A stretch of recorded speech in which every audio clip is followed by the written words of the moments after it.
কেন সে হজটা করলো না? সে ইহুদি নাসারাদের দলে চলে যাবে।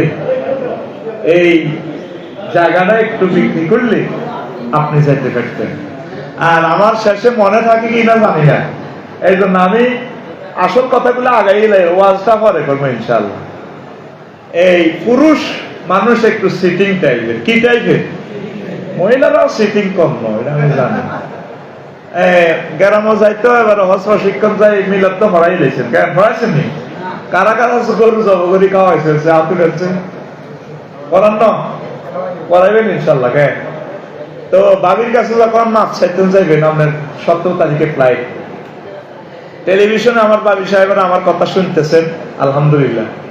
বুড়িয়া যখন আপনার কাছে মাপ চাইতে যাইব, আসসালামু আলাইকুম, আল্লাহ মাসাক তুমি আর মাপ সাপ করে দিও, তোমার কত প্রেম করে বিয়ে করছিলাম না, বিয়ে করে প্রেম করছিল, তুমি আমরা 8 টাকা লামাই উপহার দিছ, মাফ করে দিও। গরু তো 3 গাছ জব করে খাইছি, আমার 17 তারিখে ফ্লাইট। সারা বাংলাদেশের সকল মা বোন কথাটা কোট করেন। আপনার কাছে বুড়িয়া যখন খাওয়া ধরি মাপ চাইব না, খাওয়া তো দেখতো না, এমনি মাপ চাইব। আপনি ফানটা খাই মুখ দিই, তোমার 17 তারিখ ফ্লাইট কেন? আমি মাফ করে দিই। মা বোনেরা ফান চাবে, বাম পড়লে তার দিকে চাই কেবেন, তোমরা মাফ করবে। হ্যাঁ কুতুরিয়া তোমরা মাফ করবো। তোমরা 8টা হলাম আমি দিছি, একটা হলাম সিজার ন, তোমরা 8 লাখ টাকা বাঁচা দিছি। তুমি আরো বিয়ে করছো 3000 টাকা কাবিন দি, হলা 300 টাকা করিও হয় না। তোমার আমি 60 বছর রাঁধি বাড়ি খাওয়াইছি। নারায়ণগঞ্জের বাবুশ্রী, মহিলা বাবুশ্রী নিয়োগ দিলে তোমার 7 দিন মাসে ছুটি নিত, টিয়া নিত 12,000 নিত। তো কি হয়েছ তুমি কান্দো খা?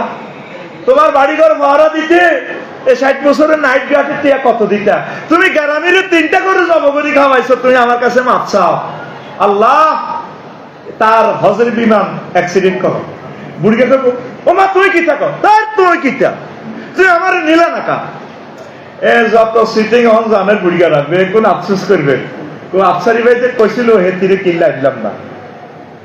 আপনি কেন আপনার প্রিয়তম সহধর্মিনীকে হজে নিলেন না বলেন?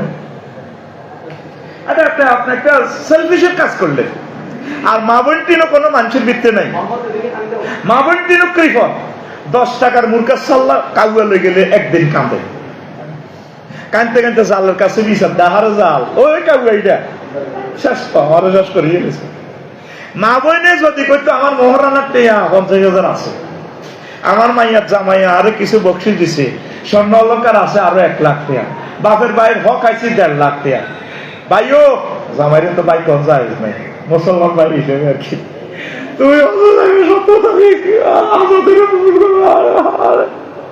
আরে কত লইছ?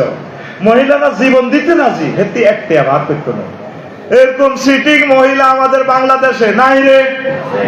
আরে ভাই কথা আসেনি?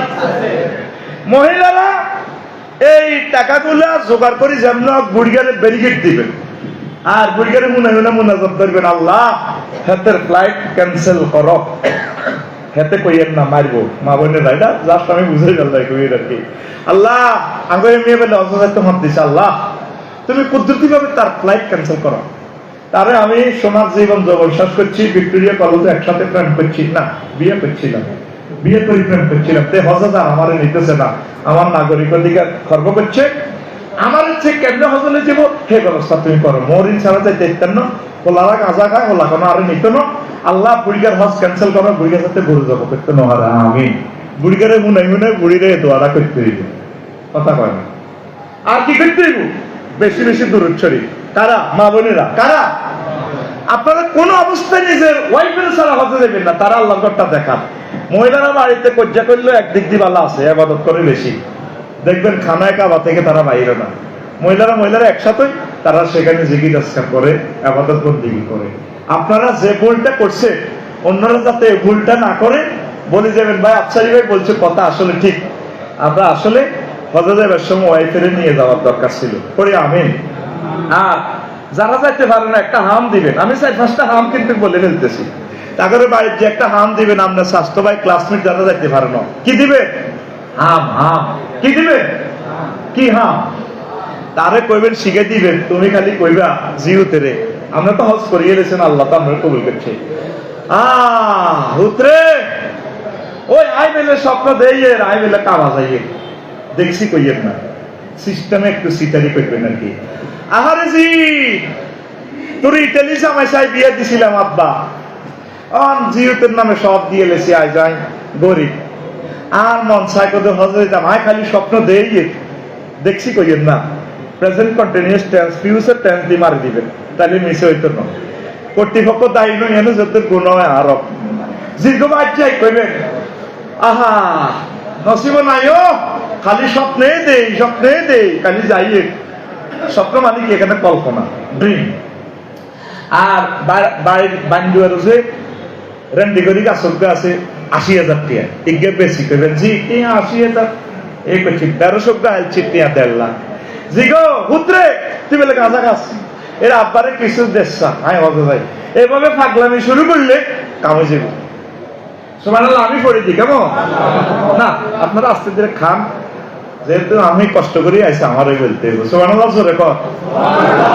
ফাগলামি করতে হবে মাহবুদের বাড়ি যাইতে হলে। আদম শফিউল্লাহ যখন পৃথিবীতে আসলেন 360 বছর কাটলেন, একদিন আল্লাহরে ফোন দিলেন, বারে আলাহি কি হয়েছে আমার আজকে কোন নতুন সমস্যা?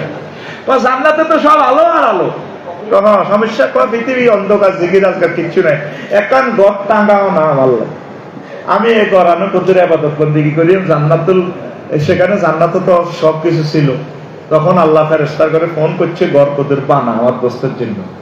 এই ফেরেশতা করতে গিয়ে খানায় কাবাটা আল্লাহ বানাইছে, যেন আমরা যাইবেন, যে জায়গাতে আপনি হাঁটবেন তাওয়াফ করবেন, লক্ষ লক্ষ পয়গম্বর এই জায়গা দিয়ে হাঁটছে, আপনি আসল জায়গাতে যাইতেছেন 17 তারিখ। সুবহানাল্লাহ।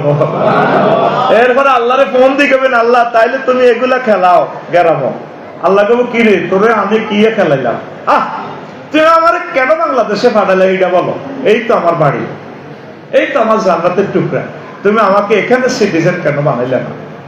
আমি আমার গন্তব্যস্থলে এসেছি জান্নাতের এই টুকরাতে। এই খানায় কাবার সোজা সোজা বাইতুল মামুর ৪র্থ আসমান, এই সোজা আল্লাহর আরশ আজিম, মানে আপনি সরাসরি আরশ আজিমের নিচে দাঁড়াইছেন। ওই জায়গাতে দাঁড়াইছেন, যে জায়গাতে লক্ষ লক্ষ পয়গাম্বর এখানে নামাজ পড়ছে, আপনার পদচিহ্ন মুহাম্মদ সাল্লাল্লাহু আলাইহি ওয়াসাল্লামের পদচিহ্নর বরাবর পড়ে গেছে বদরে। ফালিয়াবুদু রাব্ব হাযাল বাইত, তোমরা তোমাদের উচিত এই ঘরের রবের ইবাদত করা। এই ঘর এটা আপনার দেড়াত দূরে, আল্লাহু আকবার করে নামাজ পড়বে, চতুর্দিকে আপনার এই ঘর। তাহলে এই খানায় কাবা বানায়, এবার উনি রুকনি ইয়ামিনের এদিকে বললেন রব্বানা যালামনা আনফুসানা ওয়া ইন লাম তাগফির লানা ওয়া তারহামনা লানাকুনান্না। হঠাৎ করে মেসেজ আইলো, দোস্ত সফিউল্লাহ আই লাভ ইউ, তোমার জান্নাতের বিষয় কনফার্ম হয়ে গেছে, তোমার মাফ করছি।